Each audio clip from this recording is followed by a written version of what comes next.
Heading जाएगी connective tissues, उसमें लिखिए cells of connective tissues, cells of connective tissues are loosely packed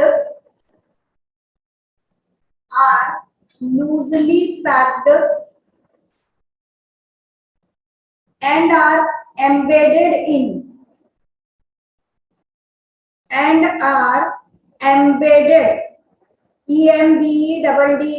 embedded in intercellular matrix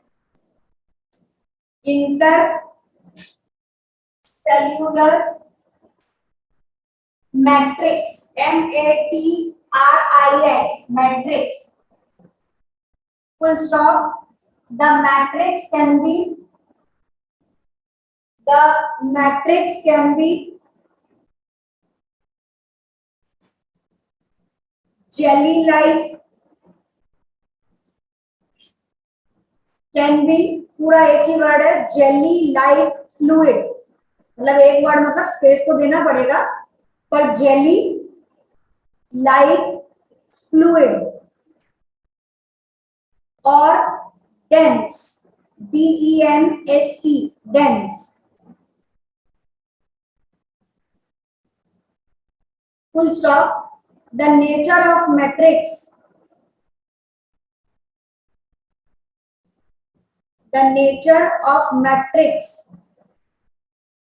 is according to the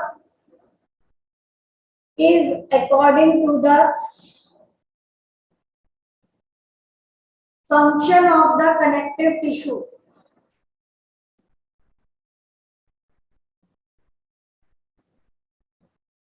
Function of the connective tissue.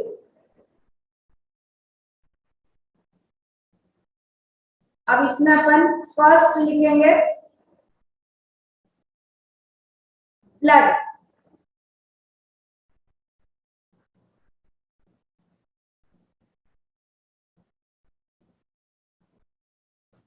It is a dash करके लिखिए blood में. It is a connective tissue whose matrix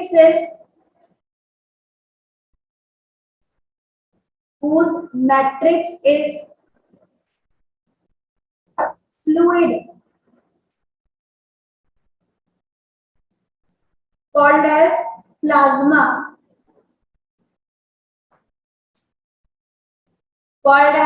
plasma, in which RBC capital letter में आएगा, RBC, WBC and platelets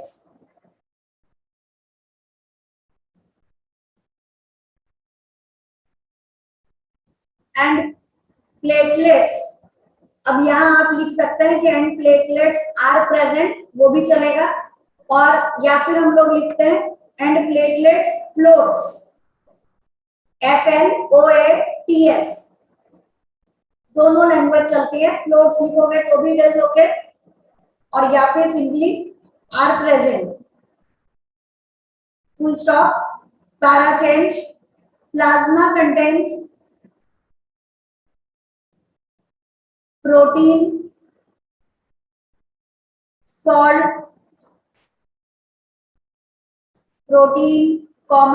salt, comma लगाइए, comma, hormones की spelling HOR,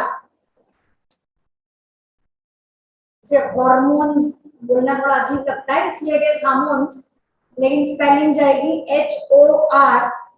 HORMONES etcetera. Full stop. Blood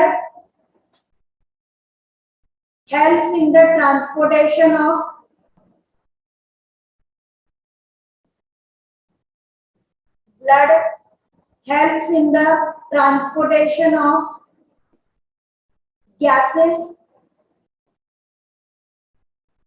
comma digested food,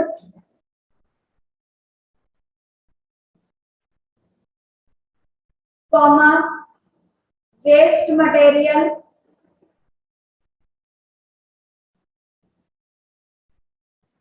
waste material में आपको specific लिखना है तो आपकी मर्जी, ब्रैकेट में आप लिखिए इट इज नाइट्रोजीनस वेस्ट। मैंने एक सिंपल लिखवा दिया है वेस्ट मटेरियल, आपको स्पेसिफिकली लिखना है तो nitrogenous waste, bracket close, etcetera from one part of the body to the other.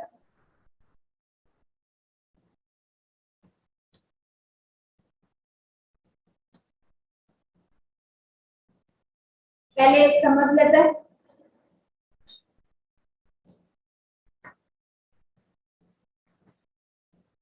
Total हमें 7 चाहिए, तो ब्लड वाला थोड़ा बड़ा है, इसके बाद 3 और उसके बाद 3 एक साथ ले लेंगे।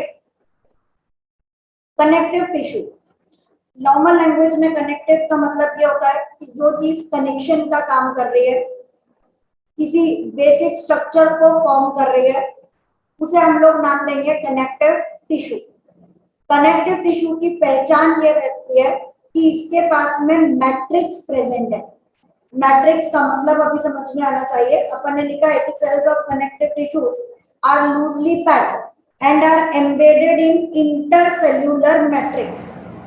क्या बोल रहे हैं कि जो भी कनेक्टिव टिश्यूज हैं, एक तो उनके पास गैप बहुत ज्यादा है, लूजली पैक्ड है, और दूसरा they are always present in matrix. Matrix का मतलब होता है कि पहले कुछ एक बेस तैयार करिए और उस बेस के अंदर कुछ सामान को डाल दो, तो ये जो बेस आपने तैयार किया this is called as matrix, और इसके अंदर हमने दूसरे सामान को बना दिया, अब ये पूरा मिलके कहलाएगा connective tissue.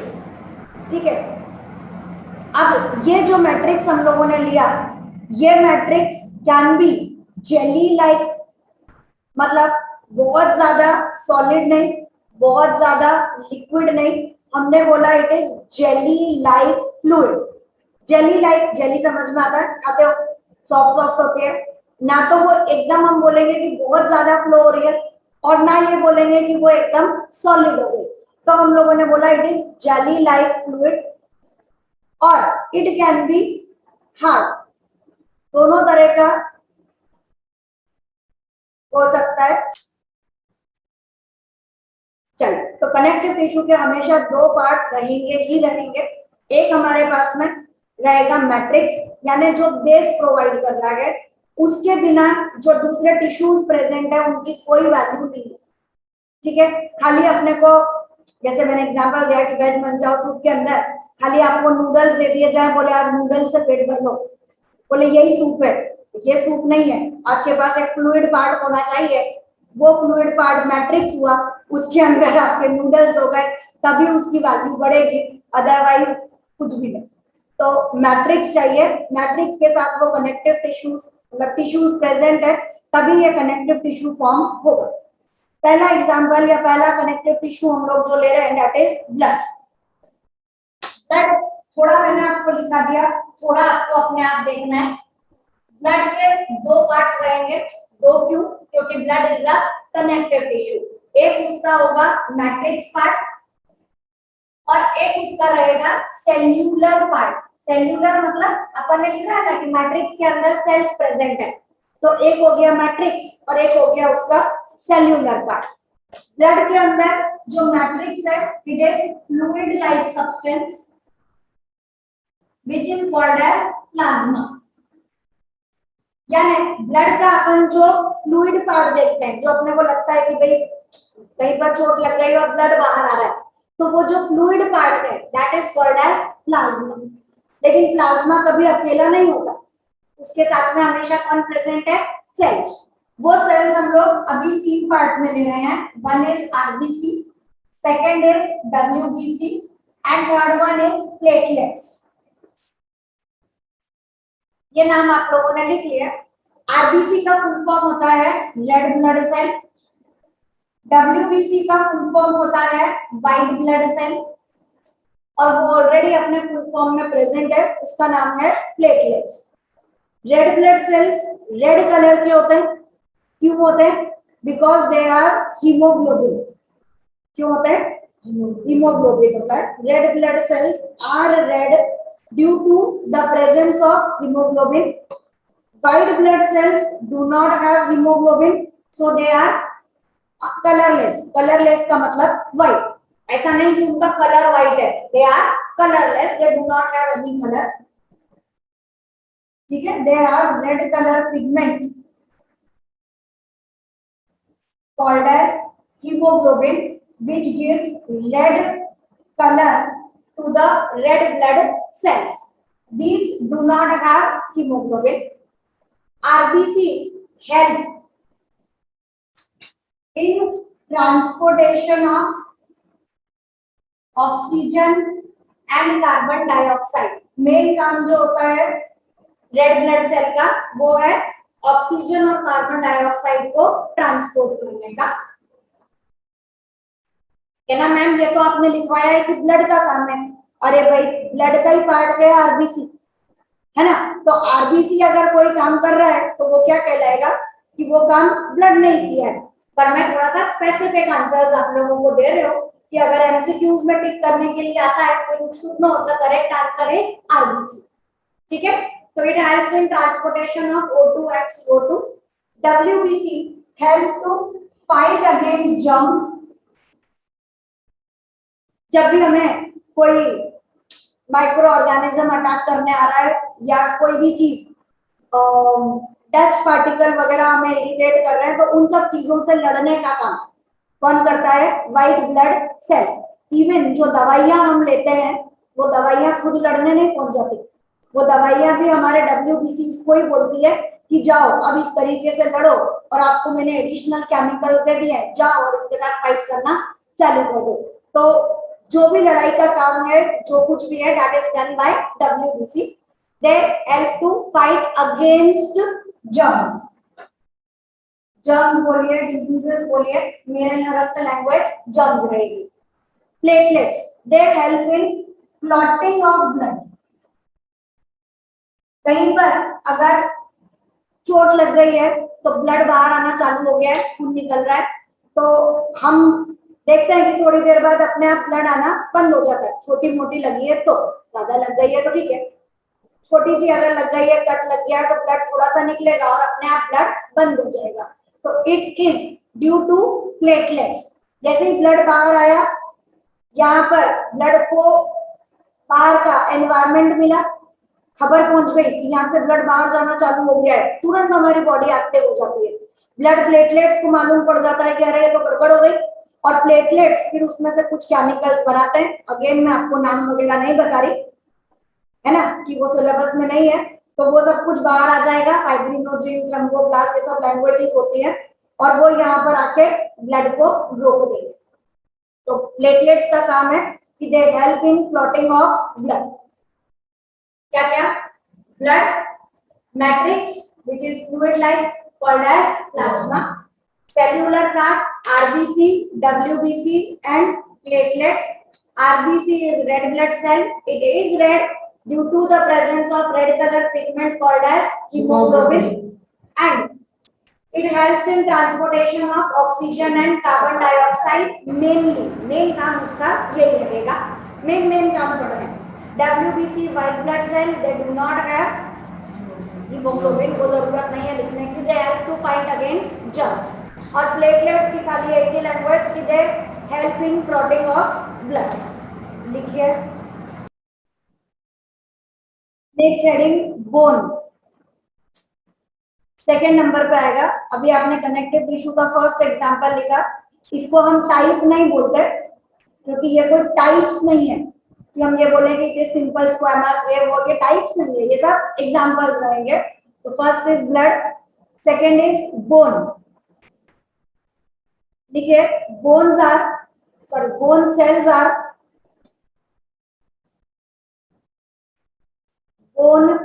Are embedded in hard matrix.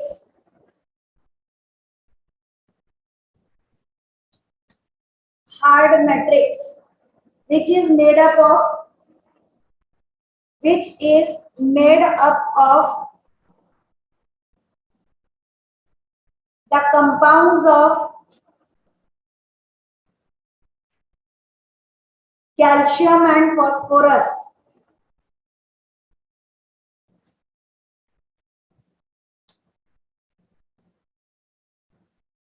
Full stop. Next line. Bones form the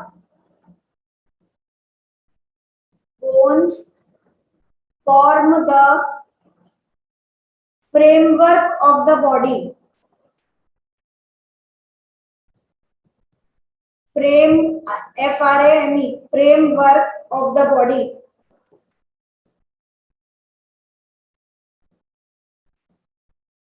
Full stop. It is strong and non-flexible. Non-flexible है और मूवमेंट भी शो नहीं करती है. It is strong and non-flexible. Full stop.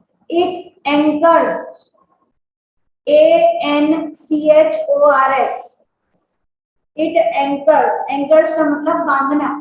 जैसे boat होती है तो उसको किनारे से बांधते हैं, तो वो जो बांधना वर्ड है उसे बोलते हैं एंकर. तो it anchors the muscles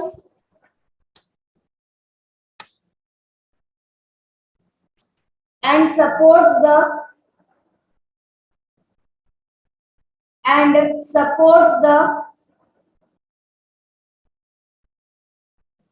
main organs of the body.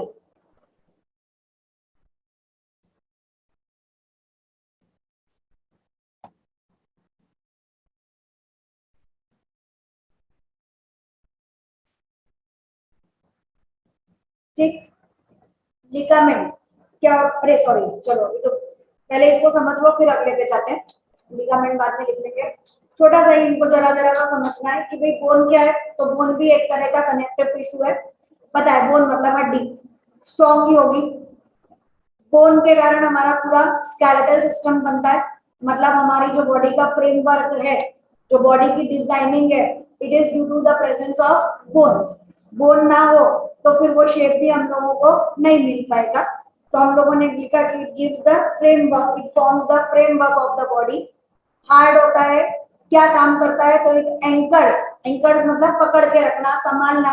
किसे संभालता है? तो मसल्स एंड इंटरनल ऑर्गन्स, जो भी अंदर के पार्ट्स हैं उन सबको संभाल के रखने का काम ये करता है. मेन बात, कनेक्टिव टिश्यू है तो मैट्रिक्स होना चाहिए. बोन है, हार्ड पार्ट है, तो इसका मैट्रिक्स भी कैसा होगा? सॉलिड है ना. It has a hard matrix या सॉलिड मैट्रिक्स. कैसे बना हुआ है? तो it is made up of the compounds of calcium and phosphorus. कई बार आपने ये लैंग्वेज सुनी होगी कि बोन्स जो होती है वो कैल्शियम की बनती है, या ये सुना होगा कैल्शियम खाओगे तो बोन्स मजबूत हो जाएगी. ये तो सुना है ना कि कैल्शियम लेना चाहिए बोन्स को मजबूत करने के लिए. तो अपन लोग वही बता रहे हैं कि ये कैसे बनी हुई है. They are made up of the compounds of calcium and phosphorus. ठीक है, याद हो ही जाएगा. नेक्स्ट थर्ड नंबर पे ligament. LIGAMENT.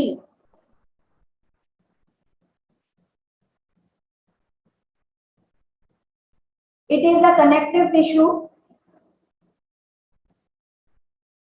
which connects. It is a connective tissue which connects two bones.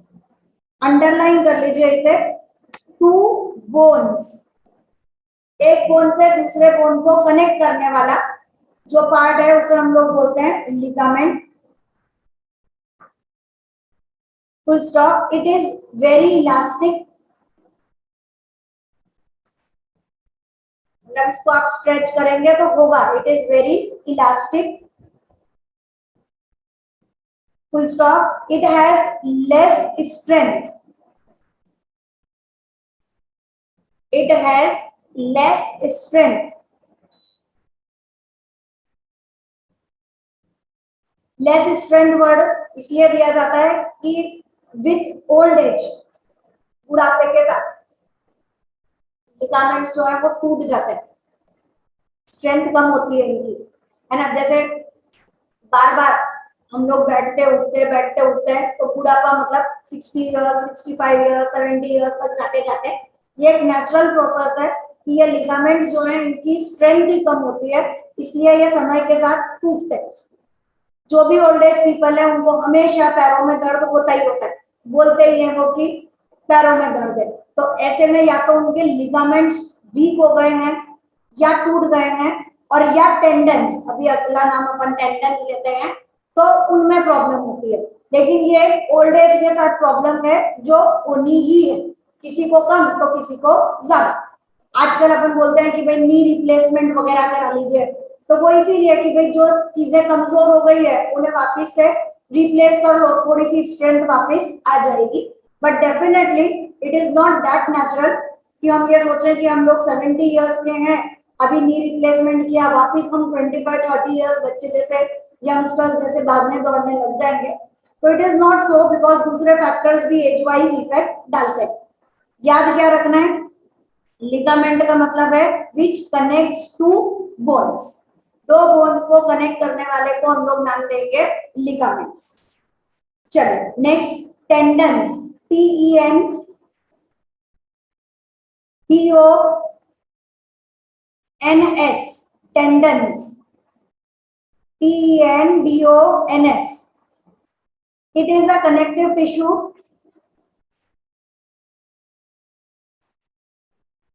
which connects bones to muscles, which connects bones to muscles.